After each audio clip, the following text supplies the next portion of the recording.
마태복음 25장 1절로 13절까지의 말씀입니다. 한 절씩 교독하겠습니다. 제가 먼저 1절 읽습니다.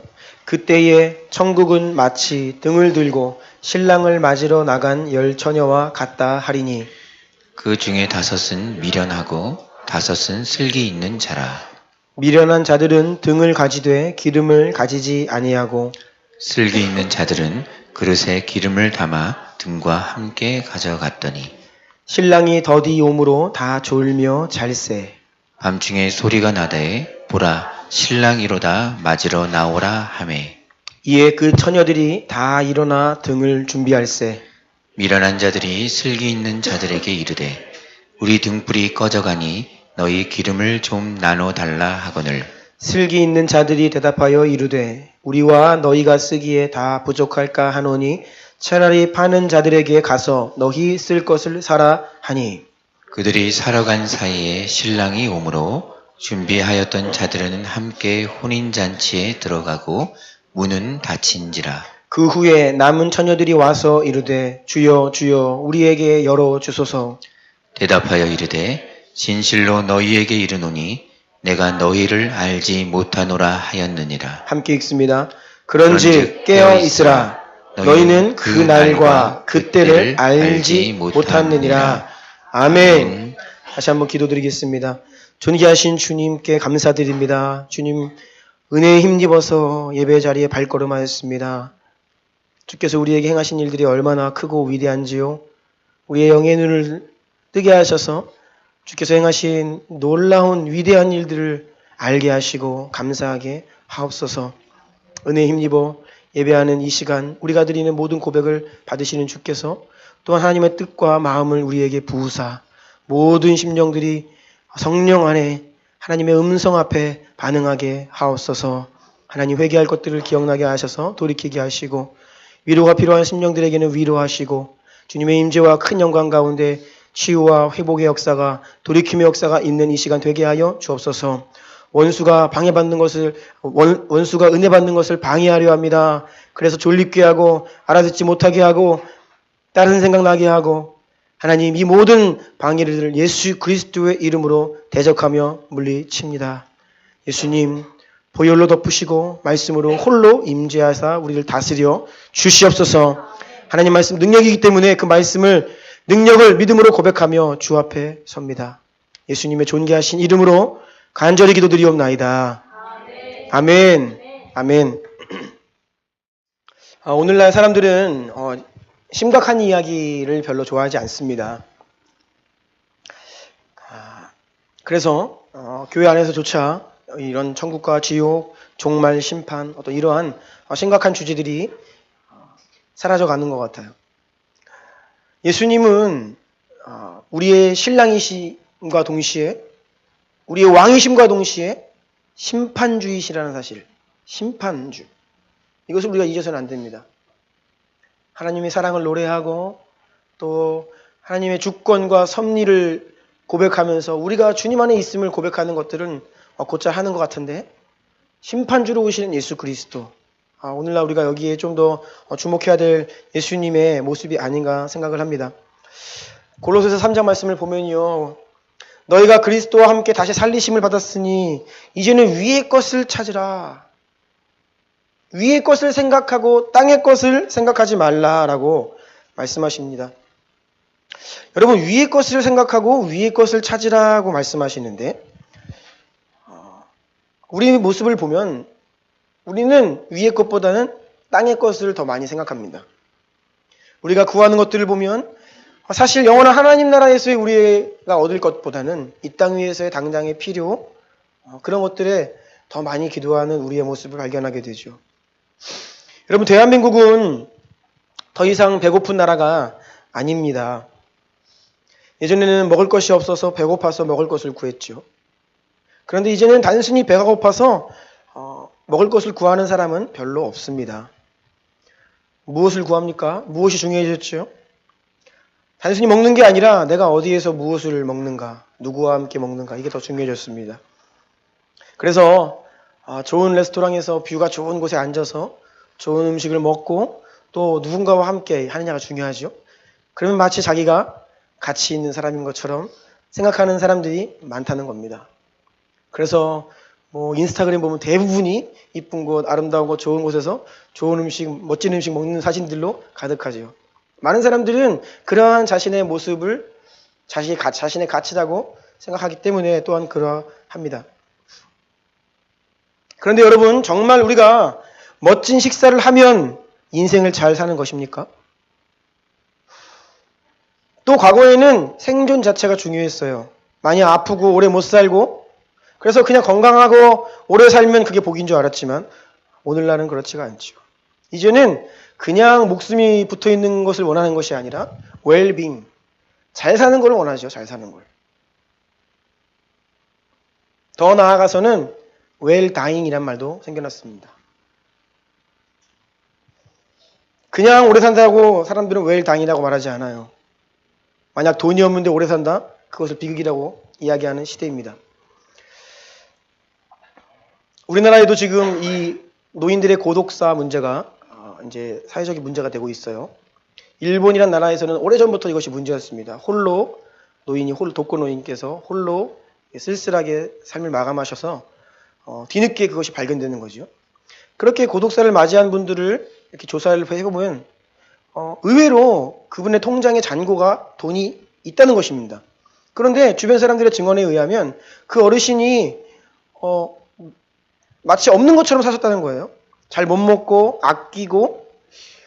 그래서 왜 이분들이 통장에 돈이 있음에도 불구하고 그렇게 아끼고 이렇게 힘들게 살았을까라는 것을 조사해 보니까 대부분 노인들 가운데, 어르신들 가운데 어떤 불안한 마음이 있냐면 내가 언제까지 살지 모르는 거예요. 그러니까 그냥 이 돈을 자유롭게 쓰다가는 언젠가 이 돈을 다 쓰고 내가 돈이 없어지면 어떡하지? 이런 두려운 마음 때문에 그것을 다 쓰지 못하고 그냥 고독사하는 이런 일들이 많다는 것이죠. 사람들은 이렇게 돈이 별로 없이 오래 사는 것을 별로 좋아하지 않습니다. 그래서 오래 살되 돈이 많아야 돼요. 그래야 이것이 웰다잉, 끝날까지 아주 품격 있게, 안락하게, 편안하게 여생을 보내는 것을 원합니다. 그런데 여러분, 풍족하여서 풍요로운 인생을 살고 그렇게 품격 있는 것처럼 인생을 마감하면 그것이 웰다잉입니까? 우리가 이것을 한번 고민해 볼 필요가 있습니다. 무엇이 정말 잘 사는 것이고 무엇이 정말 잘 죽는 것인지. 바울은 자신이 하나님의 은혜로 부르심을 받아서 사도라고 하는 복음을 전하는 가장 영광스러운 직분을 받아 가장 영광스러운 삶을 산다고 고백을 합니다. 그런데 그러한 가장 가치 있는 영광스러운 자신의 삶을 표현하는데 환난과 궁핍과 고난과 매맞음과 갇힘과 난동과 수고로움과 잠을 자지 못함과 먹지 못하는 인생이라고 이야기를 하는 거죠. 히브리서 11장에 가면 믿음의 사람들이 등장합니다. 그 가운데 어떤 분들은 더 좋은 부활을 얻고자 그들이 이 땅 가운데서 채찍질 당하고 결박당하고 옥에 갇히는 시련, 돌에 맞고 환난과 핍박당하는 것들, 결국 순교하기를 마다하지 않는 믿음의 사람들을 증언하고 있습니다. 성경은 이러한 자들이 가장 영광스러운 죽음을 맞이했다라고 칭찬을 하고 있죠. 여러분, 우리가 이 땅을 향해 있는 우리의 시선을 조금만 영원한 하나님 나라 또는 성경이 우리에게 이야기해주는 진리에 우리의 마음의 눈을 향한다면 무엇이 정말 가치 있는 인생이고 무엇이 웰빙이고 무엇이 웰다잉인지를 우리의 생각에 전환이 일어날 수 있어요. 여러분의 눈은 어디를 향해 있습니까? 무엇이 정말 가치 있고 복된 인생이라고 여기며 살아가고 계십니까? 여러분의 마음은 이 세상이 끝날 영원한 하나님 나라 그곳으로 향해 있습니까? 그날을 바라보고 있지 못하다면 우리는 영적으로 눈을 감은 자들이에요. 이러한 좀 질문들을 하면서 여러분 정말 우리가 영원한 하나님 나라를 바라보고 있는지 자신에게 질문을 하면서 오늘 말씀을 나누기를 원해요. 클로징 2018 두 번째 시간입니다. Get ready now. 윤정자매님 이게 무슨 뜻이죠? 지금 당장 준비하라 이런 뜻입니다. 지금 준비하라 라는 제목이에요. 이런 말씀 제목 가지고 함께 나누겠습니다. 1. 성경은 결산의 때에 대해서 말한다. 지난주 말씀을 좀 기억해 보기를 원합니다. 히브리서 4장 12, 13절 읽어주세요. 하나님의 말씀은 살아있고 활력이 있어 좌우의 날선 어떤 검보다도 예리하여 혼과 영과 및 관절과 골수를 찔러 쪼개기까지 하며 또 마음의 생각과 뜻을 판단하나니 지으신 것이 하나도 그 앞에 나타나지 않음이 없고 우리의 결산을 받으실 이의 눈앞에 만물이 벌거벗은 것 같이 드러나느니라. 아멘. 아멘. 예수 그리스도 앞에서 우리의 삶은 모든 순간이 잠시도 조금도 숨김없이 그분 앞에 다 드러나 있다는 것입니다. 그리고 결국 이 세상 마지막 날 우리 자신이 온 일생 동안 행한 모든 일들이 낱낱이 남김없이 벌거벗은 것처럼 하나님 앞에 다 드러나 우리의 인생을 하나님께서 결산하신다라는 하나님 말씀입니다. 그래서 우리는 그 결산을 준비해야 되는데 결산이 임박해서 준비 못한다고 했죠. 그때를 준비하는 것은 어떤 특별한 때에 크고 거창한 위대한 일을 함으로 준비할 수 있는 것이 아닙니다. 하나님의 말씀을 가까이 하는 매일의 삶. 매일매일 나 자신을 그 말씀 앞에 비추어 보며 예수 그리스도 닮기를 힘쓰며 주님의 은혜를 힘입어 말씀의 능력을 경험하며 살아가는 매일매일의 삶이 바로 그 결산을 준비하는 삶이다. 그것을 준비하는 방법은 매일매일의 삶이다라는 것을 지난주에 우리 함께 나누었죠. 성경은 여러 차례 이 결산의 때에 대해서 이야기하는데 가로 2번입니다. 마태복음 18장을 보면 천국은 그 종들과 결산하려 하는 어떤 임금과 같다라고 이야기를 하는데요. 마태복음 18장 23절 35절 다 함께 읽겠습니다. 시작. 그러므로 천국은 그 종들과 결산하려 하던 어떤 임금과 같으니 너희가 각각 마음으로부터 형제를 용서하지 아니하면 나의 하늘 아버지께서도 너희에게 이와 같이 하시리라. 아멘. 이 본문을 잘 살펴보면 베드로가 예수님께 질문을 합니다. 예수님, 나에게 잘못한 사람을 몇 번이나 용서해야 합니까? 당시 유대인들에게는 삼진아웃 제도가 있었습니다. 즉, 이 사람이 정말 용서받을 수 없는 죄를 나한테 저질러도 잘못을 해도 내가 한 번 용서하고 똑같은 죄를 또 지면 2번 용서하고 또 나에게 잘못하면 3번까지는 용서한다. 이 3번은 용서할 수 있다. 하지만 4번부터는 아니다. 이것이 당시 유대인들의 문화였습니다. 그래서 베드로는 예수님께 얼만큼 용서해야 합니까? 질문을 하면서 사실 궁금해서 물어본 게 아니라 칭찬받고 싶어가지고 이런 질문을 합니다.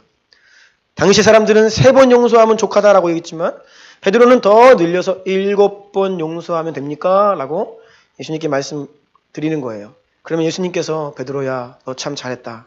다른 사람들은 3번 용서하는 너는 7번 용서하다니 역시 나의 제자구나 라고 칭찬해 주실 줄 알았는데 예수님의 답은 70번씩 7번 7번을 70번까지라도 용서해라. 그러면서 한 가지 비유를 말씀하십니다. 한 임금에게 10,000달란트 빚진 종이 있었습니다. 그 종이 10,000달란트를 갚을 길이 없죠. 사정하는 것입니다. 용서해달라고 갚겠다고. 그러니까 이 임금이 이 종이 너무나 딱하고 불쌍해서 10,000달란트를 탕감해줘요. 채무를 면제해주는 겁니다. 너 그거 갚지 말아라. 그래, 내가 용서해주겠다. 그냥 너 자유롭게 살아라. 10,000달란트 용서받고 채무 탕감받은 이 종이 집에 돌아가는 길에 한 사람을 만나는데 자기에게 100데나리온 빚진 자였습니다. 근데 그 자리에서 멱살을 잡고 왜 안 갚냐고 화를 내면서 안 갚으니까 감옥에 집어넣은 거예요. 이 소식을 임금님이 듣고 그 종을 불렀습니다. 너 왜 나에게 10,000달란트 탕감받았으면서 돌아가는 길에 겨우 100데나리온 빚진 자 용서하지 않고 그거 탕감해주지 않았느냐라고 이야기를 하죠. 사실 이 100데나리온이라는 돈은 꽤 나가는 돈입니다. 오늘날로 굳이 우리가 환산을 해보자면 한 1,000만 원 정도 된다고 보면 돼요. 1,000만 원 빚진 거 이거 그냥 없던 일로 하자. 쉬운 일 아니죠. 이해될 법합니다. 그런데 이 종이 임금으로부터 채무 면제를 받은 10,000달란트가 문제예요. 만달란트는 굳이 환산을 하자면 한 6조 원 가량 됩니다.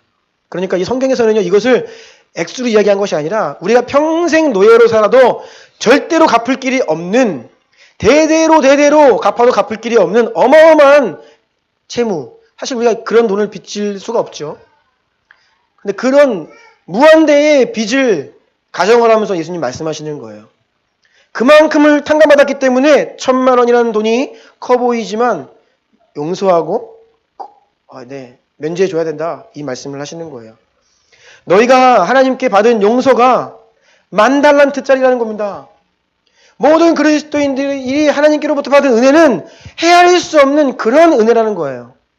그러니까 너희도 삶을 살면서 3번만 용서할 것이 아니라 7번이 아니라 평생 계속해서 조건 없이 무조건적으로 뭐 이러하니까 용서하고 아니니까 말고 이렇게 하지 말고 그냥 용서하는 삶을 살아라라고 말씀하시는 거예요.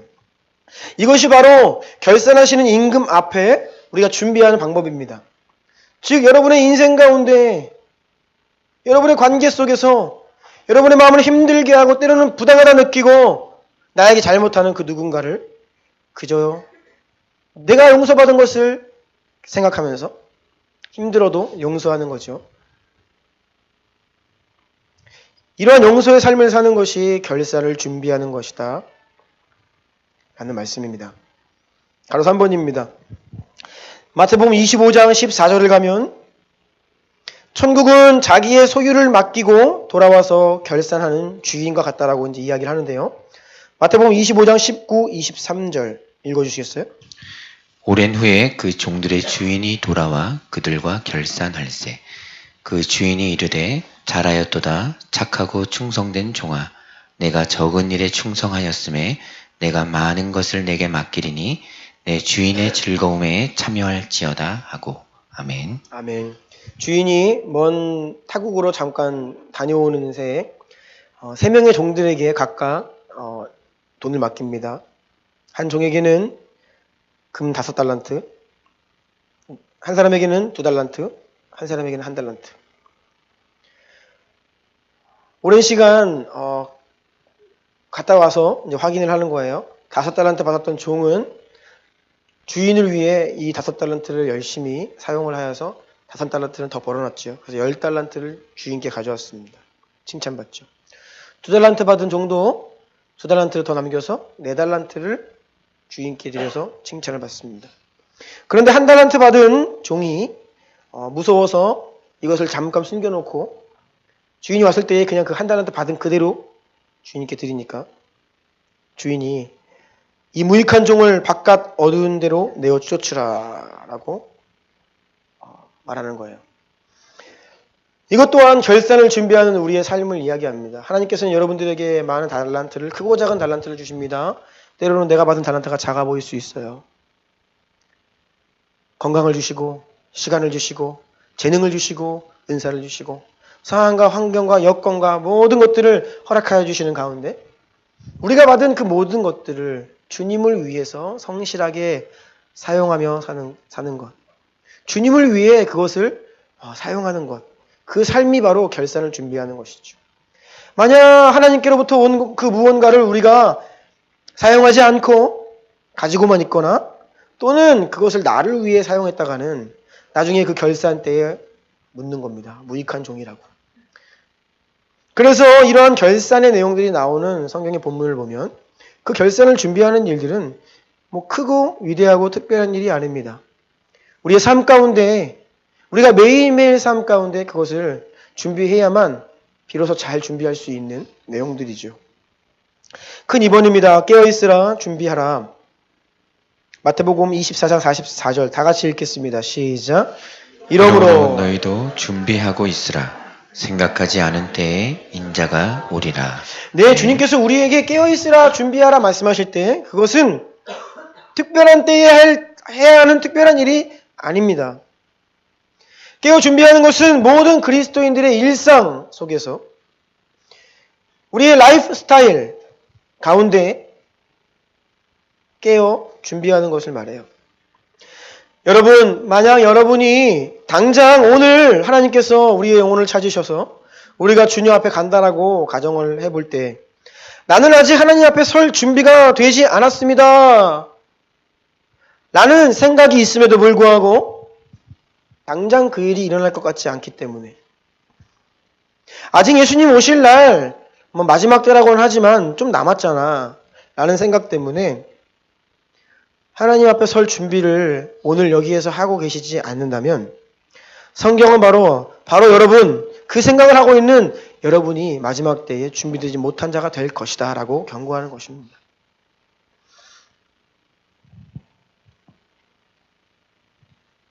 하나님 나라는 바로 지금 여기에서 깨어 준비하는 자들의 것입니다. 요한계시록 19장 7절 읽어주시겠어요? 우리가 즐거워하고 크게 기뻐하며 그에게 영광을 돌리세. 어린 양의 혼인 기약이 이르렀고 그의 아내가 자신을 준비하였으므로. 아멘. 예수님 다시 오실 때에 그 어린 양의 혼인 잔치 때에 참여하는 그리스도의 신부들을 보면 표준세 번역에는 그의 신부는 단장을 끝냈다.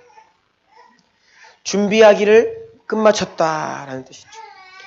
잘 준비된 신부가 어린 양의 혼인 잔치에 합당한 신부라는 것입니다. 마태복음 22장에는 한 임금이 잔치를 열었습니다. 사람들을 초청했어요. 그런데 많은 사람들이 그 가운데 초청을 받아 앉아있는데 예복을 입고 오지 않은 것입니다. 왕이 마련한 그 좋은 잔치 자리에 합당하지 않은 옷을 입고 그 자리에 온 거예요. 그래서 왕이 묻지요. 왜 예복을 입고 오지 않았느냐? 사람들이 말이 없습니다. 그러자 그 손발을 묶고 바깥 어두운 데에 던지라. 거기서 슬피 울며 이를 갈게 되리라. 하면서 예수님께서 무슨 말씀하시냐면 청함을 받은 자는 많되 택함 받은 자는 적다. 우리가 은혜로운 어린 양의 혼인잔치에 청함 받는 사람들은 많습니다. 복음을 듣는 자들을 말하죠. 하나님께서 초청하시는 겁니다. 그런데 그 어린 양 혼인잔치에 참여하기에 합당하지 않은 자들이 너무나 많다는 것입니다. 초대는 받았는데 준비되지 않은 사람들을 말하죠. 여러분, 우리가 최후 심판대 앞에 서는 준비, 좋은 결산을 위한 준비, 자신을 어린 양의 신부로 준비하는 삶을 산 자가 바로 그 어린 양 혼인잔치에 합당한 자, 들어갈 수 있는 자입니다. 큰 3번을 볼까요? 유대인의 전통 결혼 문화와 그리스도인들의 정체성. 성경은 우리를 예수 그리스도는 우리의 신랑이시고 우리를 신부라고 이야기하죠. 또 때로는 오늘 본문처럼 우리가 신랑 되신 예수님을 마중 나가는 신부의 친구들이라고도 이야기합니다. 또 세례 요한은 자신이 신랑이신 예수님이 장가가시는 것을 옆에서 즐거워하는 신랑의 친구라고도 이야기합니다. 이런 혼인잔치, 신랑의 신부, 신부의 친구들, 신랑의 친구들, 이렇게 다양한 모습으로 우리 그리스도인들이 어떠한 정체성을 가지고 살아가야 되는지를 성경은 이야기해요. 이것을 보다 잘 이해하기 위해서는 우리가 유대인의 전통 결혼 문화를 이해할 필요가 있습니다. 유대인들은 이러한 혼인잔치와 관련되어 있는 내용들을 들을 때에 그들의 문화 가운데에서 이것이 얼마나 잘 이해되었는지 몰라요. 바로 1번입니다. 유대인들은 우리와는 전혀 다른 약혼의 개념을 가지고 있었다. 그래서 원래 예전 개역 한글 성경에서는 약혼 대신 정혼이란 말이 나왔는데 사실 그게 더 맞는 말이죠. 우리가 약혼하면 우리가 통상적으로 하는 약혼이라 생각하는데 전혀 다른 개념입니다. 바로 2번 유대인들의 약혼에서 결혼까지. A. 먼저 신랑과 신부가 결혼을 하기 위해서는 신랑이 신부의 집에 먼저 가서 신부의 부모님에게 반드시 허락을 받는 과정이 필요합니다. 따님을 저에게 주십시오. 이렇게 허락을 받는 거죠. 이때 신부의 아버지는 신랑에게 질문하지 않습니다. 신부에게, 자기 딸에게 질문을 합니다. 3가지 질문을 해요. 너 이 신랑, 이 남자 얼마나 알고 있니? 잘 모르면서 결혼하겠다고 하는 것은 아닌지 점검을 하는 거예요. 얼마나 이 신랑에 대해서 알고 있는지. 두 번째, 너 그러면 얼마나 사랑하니? 정말 사랑하는지를 묻는 것입니다. 세 번째, 그러면 너 이 신랑을 위해 얼마큼 헌신할 거니? 너 정말로 목숨을 다해서 이 남편을 위해 살 수 있니? 이 세 가지를 신부의 아버지가 딸 신부에게 질문하는 겁니다. 그래서 신부의 아버지는 이 딸이 정말 신랑을 제대로 알고 정말 사랑하고 순간의 감정으로 가는 것은 아닌지 이것을 점검하는 거예요. 그래서 내 딸이 행복한 결혼 생활을 할 수 있는지를 점검하는 것이죠. 만약 이러한 질문을 하는데 신부의 답이 시원치 않으면 아버지는 때가 아니다라고 해서 결혼을 승낙하지 않습니다. 자, 그런데 이제 신부 아버지가 결혼을 허락했습니다. 그래, 너희들은 결혼해도 된다라고 결혼 승낙이 떨어지면 이제 신부의 집에서 약혼식이 치러집니다. 이 약혼식에서 신랑은 하나님과 증인들 앞에서 결혼 서약에 대한 맹세를 해요. 그런데 이 맹세가 참 중요한데 신랑과 신부가 잔에다가 포도주를 따릅니다. 그 포도주를 가지고 신랑과 신부가 결혼을 맹세한 언약서에 이 포도주를 한두 방울 떨어뜨려요. 그 다음에 남은 포도주를 신랑이 절반을 마시고 신부가 절반을 마십니다. 근데 여기 중요한 것은 이 포도주는 피를 상징합니다. 생명을 상징해요. 그래서 우리의 결혼은 생명을 걸고 하는 맹세. 그래서 죽음만이 우리를 갈라놓을 수 있다라는 것을 맹세하는 시간인 거예요.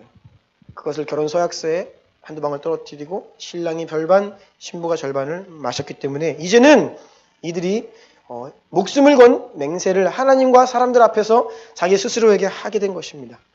그래서 이것을 성경에서 말하고 있는 약혼식입니다. 이 약혼식이 진행이 되면 이때로부터 이들은 법적으로 부부가 돼요. 법적인 부부입니다.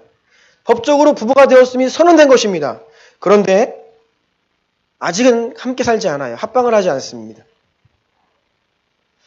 바로 이때 이 약혼식을 지난 상태가 바로 이 약혼을 하고 동거하기 전의 상태인데 마태복음 1장 18절 예수님 탄생 본문을 보면 예수 그리스도의 나심은 이러하니라 그의 어머니 마리아가 요셉과 약혼하고 동거하기 전에 성령으로 잉태된 것이 나타났더니 이렇게 기록되어 있죠. 이것이 바로 요셉과 마리아가 약혼식을 한 겁니다. 맹세를 이미 했어요. 법적으로는 이미 부부입니다. 그런데 아직 합방은 하지 않았어요. 동거는 하지 않았습니다. 그런 상황임을 이야기하는 거예요. 그래서 이것은 여러분 이 신랑과 신부의 약혼식은요. 우리가 예수님과 이 구원 사건을 상징합니다. 우리가 예수님을 사랑하고 예수님이 우리에게 행하신 일들을 깨달았기 때문에 이제는 예수님을 위해 살겠다고 하는 이 의지적인 헌신도 드리죠. 즉 신부가 신랑에 대한 지적인 요소와 감정적인 요소와 의지적인 요소를 신부의 아버지가 점검하는 것처럼 우리도 예수님께서 우리에게 행하신 일들을 알았고 이제는 그분을 사랑하게 되었고 이제는 그 은혜를 힘입어 이제는 예수님을 위해 살겠습니다라고 내 인생은 내 것이 아닙니다. 이런 의지적인 결단을 하면서 세례를 받죠. 우리의 구원 사건이 바로 여기 있어요. 그래서 법정적으로 우리에게 하나님의 자녀가 되었다고 선포가 되는 것입니다. 우리에게 여전히 연약함이 있음에도 불구하고 너희는 의롭다라고 선언을 해주시는 거예요. 그리스도의 신부라는 선언이 이미 우리에게 선포되었죠. 여러분 그리스도의 신부들이십니다. 자, C 가겠습니다. 그런데 약혼식 후 이들은 합방을 바로 하지 않는다고 했죠. 신랑은 약혼식이 끝나면 아버지 집으로 돌아가요. 그리고 아버지의 감독 아래 신부를 맞이할 집을 짓기 시작합니다. 요한복음 14장 2절입니다. 읽어주세요. 내 아버지 집에 거할 곳이 많도다. 그렇지 않으면 너희에게 일렀으리라. 내가 너희를 위하여 거처를 예비하러 가노니. 아멘. 네, 예수님께서 이제는 하나님께로 가셨죠. 이게 바로 유대인 이 결혼 문화에서 나타나는 동일한 모습입니다. 약혼식이 끝난 신랑이 아버지의 집으로 가요. 왜 가냐면 이제 신부를 맞이할 집을 지으러 가는 것입니다. 그리고 예수님께서도 승천하시면서 내 아버지 집에 거할 것이 많다. 내가 왜 승천하는가? 너희와 함께 살 집을 지으러 간다라고 말씀하신 거예요. 그러면 지금 예수님은 집 짓고 계신 겁니다. 무슨 집이요? 우리와 함께 거할. 그 집을 짓고 계신 거예요. 신부는 자기 집에 머무르지요. 신랑을 보내고 자기 집에 머무르면서 이제는 무엇을 하냐면 그동안의 생활 방식을 버리는 겁니다. 그동안 홀로 살아왔죠. 그런데 이제는 이 신랑과 법적인 부부가 선포되었죠. 그래서 이전 생활 방식을 버리는 훈련을 하는 것입니다. 어머니와 아버지의 지도 아래 이제는 신랑의 집에 네가 가면 이렇게 살아야 된다. 잘못된 점들을 버리게 하고 고치게 하고 그리고 정결하게 거룩하게 정절을 지키면서 신랑이 자기를 데리고 올 날을 이제 기다리는 거예요. 정결케 되는 기간입니다. 이 기간 동안에 반드시 정절을 지켜야 됩니다. 마리아가 요셉과 이 상황이라고 했죠. 정절을 지켜야 되는데 성령으로 잉태한 것이 요셉에게 알려졌죠. 그래서 요셉이 의로운 사람이라 조용히 끊으려고 했습니다. 왜냐하면 이것이 알려지면 죽임을 당합니다.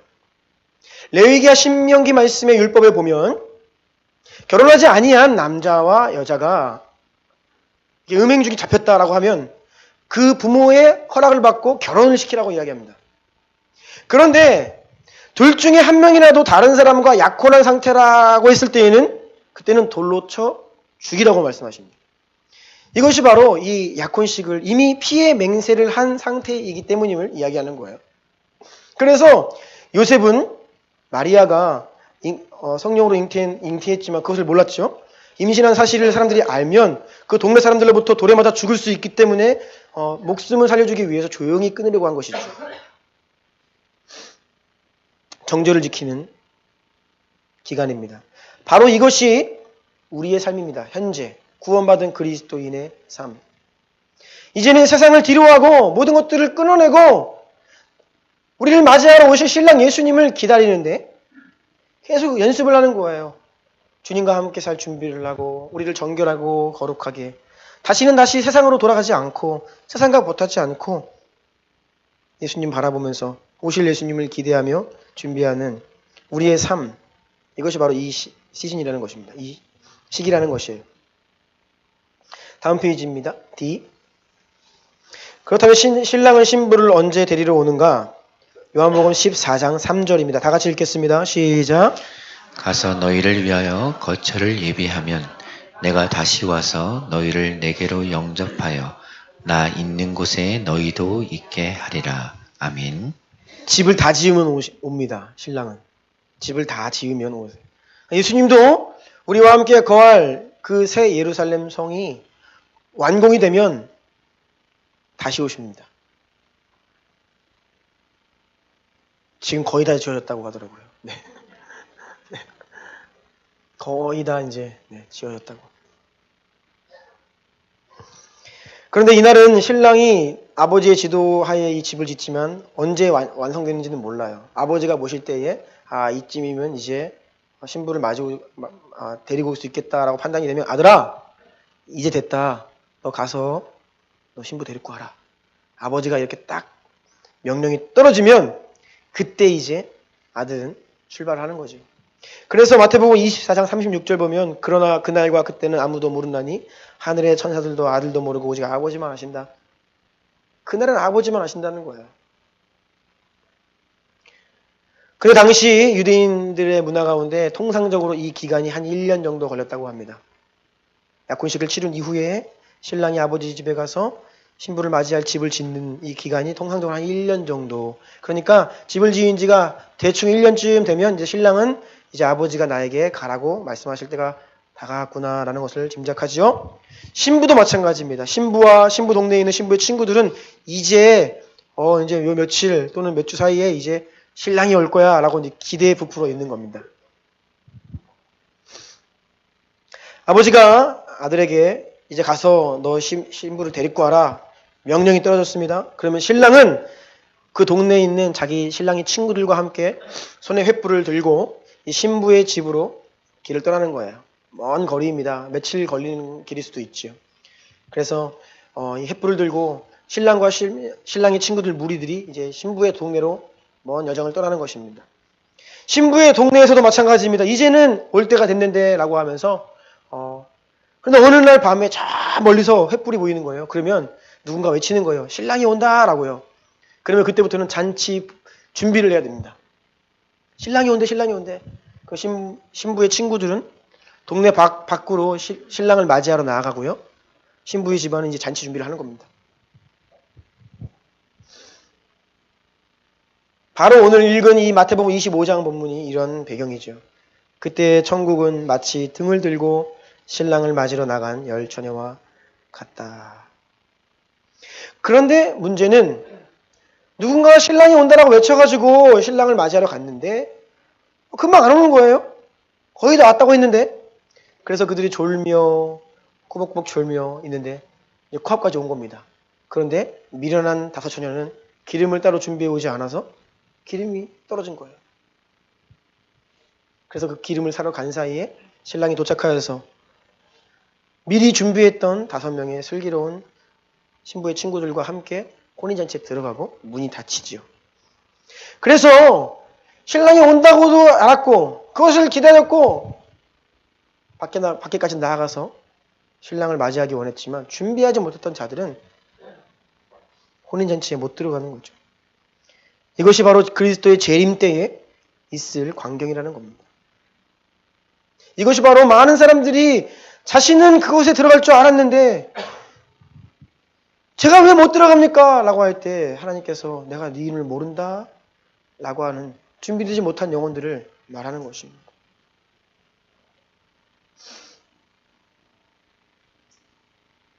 신랑이 신부의 집에 이제 도착을 하면 이제 비로소 이제 결혼식이 치러집니다. 이때 이제 비로소 신랑과 신부가 합방을 합니다. 그리고 이 결혼식 축제 가운데 많은 축하객들이 와서 그들과 함께 일주일 동안 이 혼인잔치가 벌어져요. 일주일 동안. 이 혼인잔치가 성경에서 말하는 천년왕국입니다. 한 주간의 결혼식 축제가 마무리되면 신랑은 이제 신부를 자기가 지어놓은 집으로 맞아들이죠. 이것이 바로 천년왕국 이후에 새하늘과 새 땅, 하늘로부터 내려오는 새 예루살렘을 이야기합니다. 예수님께서 지금 건축하고 계시는 우리가 영원히 예수 그리스도와 함께 살아갈 그 새 예루살렘이 지금 준비되고 있다는 것입니다. 그것이 이제는 하늘로부터 내려와서 이제 그 집으로 예수님께서 우리 신부된 우리를 맞이해 주신다는 거예요. 영원히 예수님과 함께 살게 될 그 집이죠.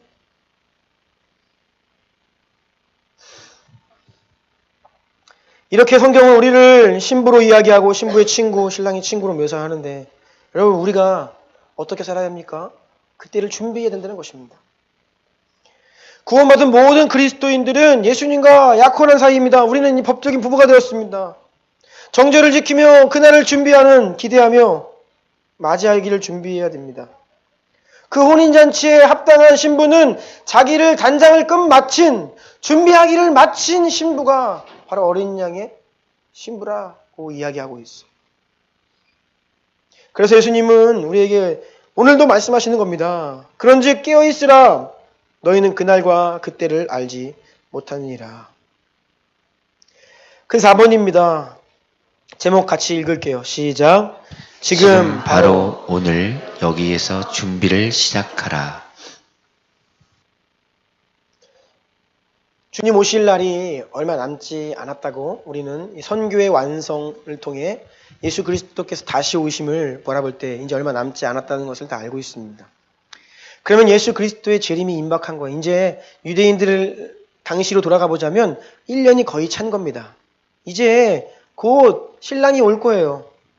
그런데 예수 그리스도의 재림을 앞두고 선교의 완성과 함께 이 땅 가운데 큰 고난이 있을 것이라고 말씀하셨죠. 그래서 우리는 미리 준비를 해야 합니다. 바로 지금부터 여기에서 준비를 시작해야 돼요. 문제는 그때가 닥치고 정말 예수님이 다시 오신다라는 것을 누구나 다 알 때 준비하려 하면 늦는다는 거예요. 그때 기름 사러 가면요 문이 닫힐 수 있다는 것입니다. 그래서 하나님께서는 평안할 때에 지금 바로 여기에서부터 열심히 훈련받고 준비하고 너희들의 영적인 지경을 넓히며 그때를 대비해라 라고 말씀하십니다. 여러분 정말 마지막 때에 대환란이 우리에게 임하고 예수님을 믿는 것으로 인해서 우리에게 고난과 환란과 핍박이 올 때에는 준비될 때가 아니에요. 그때는 힘써 싸울 때입니다. 준비한 것이 없으면 싸우지를 못합니다. 뒤늦은 준비는 미련한 다섯 처녀가 되는 길입니다. 우리는 때를 잘 분별하고 때에 맞는 준비를 해야 되죠. 그들이 평안하다 안전하다 할 그때에 임신한 여자에게 해산의 고통이 이름과 같이 멸망이 갑자기 그들에게 이르리니 결코 피하지 못하리라. 그래서 여러분 속지 마십시오. 시간이 지나면 조금 되면 그때가 되면 나도 좀 어느 정도 준비하고 그래서 잘 이겨낼 수 있을 거야. 아니요. 여러분 속고 있는 것입니다. 지금 오늘 이 시간 저와 여러분 지금 내 모습이 마지막 때의 내 모습입니다. 지금 내 모습이 심판대 위에 서 있는 내 모습이에요. 여러분 그때 가면요 나 다른 사람은 변해 있지 않습니다. 그래서 우리는 바로 오늘 여기에서 준비를 시작해야 되는 거예요. 이것이 우리 신앙의 선진들이 바로 매일의 삶을 예수님이 오늘 밤에 오실 것처럼 당장에 오실 것처럼 준비하며 회개하며 자신을 세우며 살아갔던 믿음의 모습이라는 것이죠. 결산을 준비하는 것은 짧은 시간에 특별한 일이 아니라고 했습니다. 우리에게 주어진 일평생의 삶 가운데 매일매일 준비할 수 있다는 것이에요. 단숨에 하루아침에 우리가 무장될 수 없습니다. 노아는 방주를 준비하는데 100년 가까이 건축을 했어요. 세례 요한도 예수님이 오실 길 반짝 사역을 했는데 그것을 위해서 평생을 광야에서 메뚜기와 석청을 먹으며 금식의 삶을 살며 준비했습니다. 바울 또한 예수님을 만나고 나서 아라비아 강해로 가서 3년 동안 자신의 사역을 준비했죠. 예수님도 30살에 공생애를 시작하시기까지 무려 30년 동안 인격적인 준비와 모든 준비를 하셨습니다.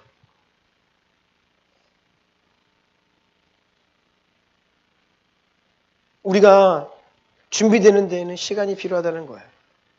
갑자기 어느 날 준비하라고 한다고 해서 준비되는 것이 아니라는 겁니다. 그래서 오늘 말씀을 좀 마무리하려고 하는데요. 여러분 가슴에 손을 한번 이렇게 얹어보세요. 따라해보세요. 지금 바로 오늘 여기에서 준비하자. 네. 이것이 2018년 한 해를 마무리하고 새해를 맞이하는 우리가 새로운 마음으로 새 출발을 할 수 있도록 은혜를 주시는 이유입니다. 멀다 하여 또 늦추고 여러분 마음 가운데 내가 오늘 하나님이 내 영혼을 찾으시면 정말 설 준비가 되어 있지 않다라고 하면 내일이 아니라 내년이 아니라 먼 훗날이 아니라 내가 아파 병상에 누워서 이제는 정말 하나님 날 그때 가서가 아니라 물론 하나님이 부르시기 전에 은혜의 때를 허락하셔서 회개할 수 있으면 참 좋죠. 그런데 성경은 그렇게 이야기하지 않아요. 바로 여기에서 미리 준비하라고 말씀하고 있는 것입니다. 하나님께서 이 마지막 2018년에 12월 이제 2주밖에 한 주 조금 넘게 남았습니다. 우리에게 다시 한번 기회를 주시는 겁니다. 여러분의 마음 가운데 하나님의 부르심 초청을 들으시고 내가 그리스도의 전결한 신부로 거듭나며 준비를 시작하시는 여러분들이 되시기를 예수님으로 축복합니다. 기도하겠습니다. 한번 기도할 때에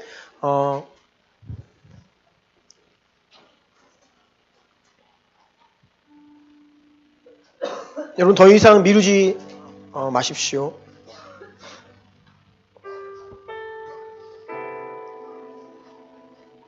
여러분의 먼 옛날 아니라 바로 그냥 오늘 아니면 지난 한 주간의 삶을 주님 앞에 올려드려 벌거벗은 것처럼 내 지난 한 주간의 삶을 주 앞에 이렇게 올려드렸을 때에 여러분 어떠하십니까?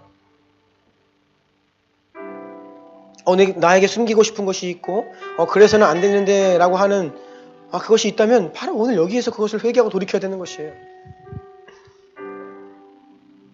우리는 오늘 하나님 앞에 설 준비를 해야 되는 것입니다.